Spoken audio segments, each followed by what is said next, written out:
Our movie starts off with a mysterious character going to Japan to see Liam. Liam and his girlfriend had a restaurant and they were running it pretty well until this guy showed up. And he came to their restaurant looking for a sacred jar that had a trickster spirit called Nagitsune inside. Liam and his girlfriend try to run away with the jar, and even though Liam was a werewolf and she was a fox, he manages to shoot them with a silver bullet, and he gets the jar from them and makes a deal with this trickster spirit. And since this spirit is omniscient and can read minds, they understand each other and the mysterious man releases it. And on the next scene, we see Scott McCall saving a little girl from a collapsed building. We see that Scott is also a werewolf and he now works at an animal shelter. At night, as he was closing up the store, he sees a vision of his old girlfriend, Allison. Allison's been dead for quite a while now, and Scott is very perplexed to see her in his vision. And he gets even more concerned when he sees her father at his store. Apparently her father's also been getting visions, and he's here to ask if Scott has also got those same visions. Allison's father is now very convinced that she's stuck between life and death. He convinces Scott in going back to Beacon Hills and do some kind of ritual for her. And Scott and her father are not the only ones getting visions of Allison. All of her high school friends seem to have some kind of tie with her now, including Lydia, who was her best friend in high school. All her friends get together and try to figure out the ritual. And while they were trying to figure out what's going on with Allison on the other side, Alan discovers that her father was possessed by the Nagitsune and casts it out using a spell. Scott and his friends finally put together the pieces of the ritual, and they go to this forest to this big ass tree that seems to attract a lot of mystical creatures. And to there, they bring the sword that killed Allison and ash from when she last fell to her death. After performing the ritual, which happens pretty automatically, the guys get disappointed because nothing happens after. But as they were starting to leave, they notice all these glowing lights and Allison just materializes out of nowhere. They take her to the hospital because she's still unconscious, but when she wakes up, she doesn't know who she is and she doesn't know who her friends are. All she remembers is Derek Hale, and Derek is a werewolf alpha, and Allison seems to remember that. She attacks her friends, including Scott, who used to be her boyfriend, and she makes her escape. And as Scott and his friends were trying to figure out where Allison would go next, as Allison was running around trying to hunt down Derek Hale and arming herself with an arrow, the Nagitsune gets in her head and tries to trick her into killing Scott and his friends. And the Nagitsune does this because the person that released it has made a deal with it. And the deal is to kill Scott and all his friends one by one. And Allison is now convinced that Derek needs to die. She hunts him down to a school where he was seeing his son play lacrosse, and she shoots him with an arrow laced with wolfsbane. But just before she ended it,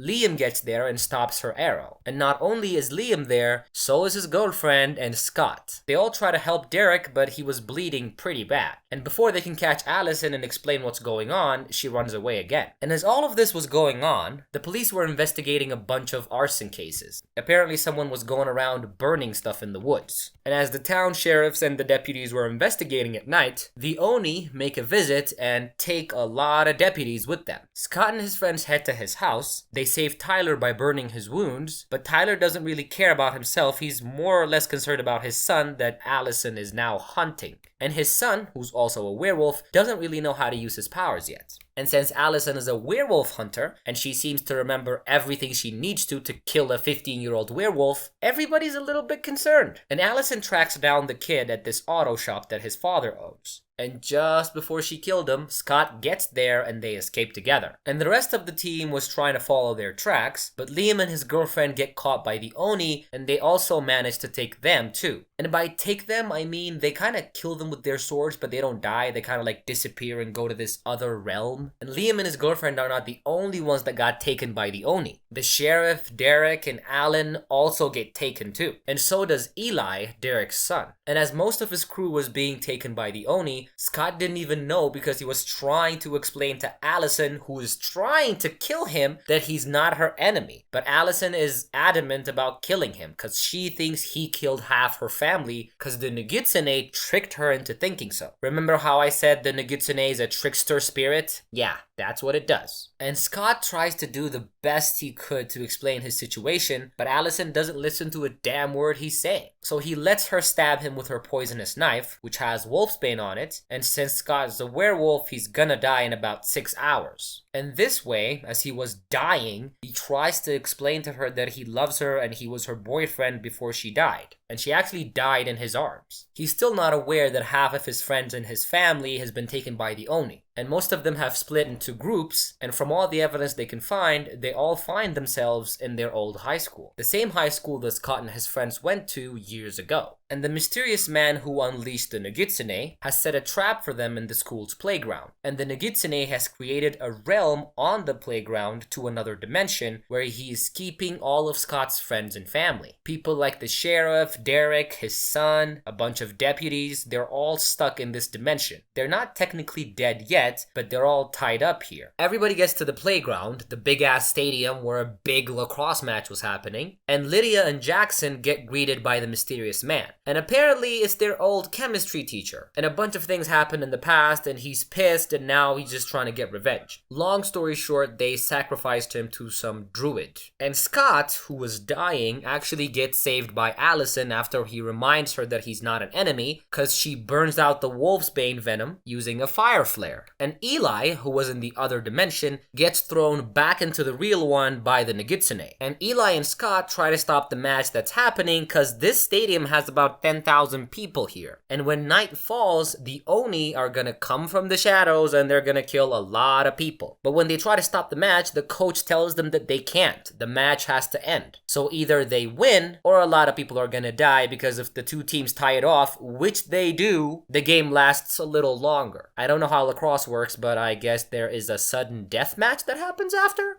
Anyways, Scott and Eli, both of which who are werewolves and have superhuman strength, and Scott, who's also a 30-year-old, join this lacrosse match with a bunch of teenagers, and they obviously win. If you're a werewolf and you have superhuman strength and speed and sight, you have to win a lacrosse game. Otherwise, what's the point? But then again, I digress. After they win the match, Allison's father finds his daughter, but before they could catch up and have a cup of tea, they all get sucked into this other dimension where the Nogitsune controls everything. And a bunch of Scott's friends, one of them who happens to be a hellhound, is stuck outside this barrier that their chemistry teacher has created with mountain ash. Apparently, he's the one burning ruined trees in the forest to create something called mountain ash that mystical creatures cannot pass, except for a hellhound who can just burst into flames and burn through the barrier, which is what Deputy Jordan Parrish does, just as Scott and Allison were fighting the Oni in the other dimension. And as they were fighting them, Lydia and Jackson can see what's going on. The whole point of this is so that the chemistry teacher, who wants revenge, gets to see Scott and his friends suffer. And Lydia, who's a banshee, if you don't know what a banshee is, it's basically someone that can scream really loud. So Lydia screams very, very loudly to Allison in the other dimension. And Allison manages to hear her, and through Lydia's scream, Allison remembers everything. Sneaking around with Scott and sleeping with him in her room, getting attacked by werewolves and a bunch of shadow monsters and dying. Pretty much everything. She remembers it all. But that doesn't really matter because they're still stuck in the dimension where the Nogitsune has all the power. And he tells them that he's gonna kill pretty much everyone in that world. And Scott decides to trade his life for everyone else's, because the Nogitsune made a deal with the chemistry teacher to only make Scott suffer. And the Nogitsune agrees that if Allison can kill Scott, he'd let everybody go. And Allison shoots Scott with an arrow. Not once, not twice, but 3 times in the heart. And when you're thinking, yeah, that's a silver arrow, it's his heart, he's a werewolf, he's probably gonna die. Apparently, Liam's girlfriend, who's a fox and has a fox spirit, and who's also trapped in the Nogitsune's world, has transferred her spirit to his. So when Allison hit him with the arrow, he had the power of the fox, and he burnt through the silver and the wolfsbane. And as soon as he does that, the hellhound has broken through the barrier, and everyone makes it to the Nogitsune's dimension with a bunch of silver bullets that can kill the Oni. So they all start taking out the Oni, and without the Oni, the Nogitsune is pretty exposed and weak. And Scott, Derek, and his son, who are werewolves, try to take him out. But he traps them in this weird illusion, but they howl to one another to find each other, and they finally hold them down, but they can't hold them down for long. And Parrish, the hellhound, runs to where they are and tells them to get away because he's gonna burn it. But even he, with all his strength, couldn't hold him. And if he sets himself on fire, as Scott, Derek, and his son were still holding him, they'd also die. And the Nogitsune has pushed away Eli, Derek's son, and the only people holding the Nogitsune are now Derek, Parrish, and Scott. And looking around him, Derek realizes that he has to sacrifice himself for the greater good. So he pushes Scott out of the way and tells him that his son is now his responsibility because Scott is an alpha and his son is a beta. And as Derek holds down the Nogitsune, Parrish sets himself on fire and he kills both Derek and the Nogitsune. And finally, the nightmare ends. And on the last scene, we see Derek's family and his loved ones, who threw a little bit of a funeral party to remember Derek and his good deeds. And the movie ends with Scott and Allison getting back together, families reunited, everything being okay, and the chemistry teacher ending up in Icon House, which is a very bad mental institution. Anyways, boys and girls, that is how the movie ends. And please leave a like, leave a comment. If you're a Teen Wolf fan, leave hashtag Teen Wolf the movie. Anyways, like the video, subscribe. I will see you guys on the next recap. Bye!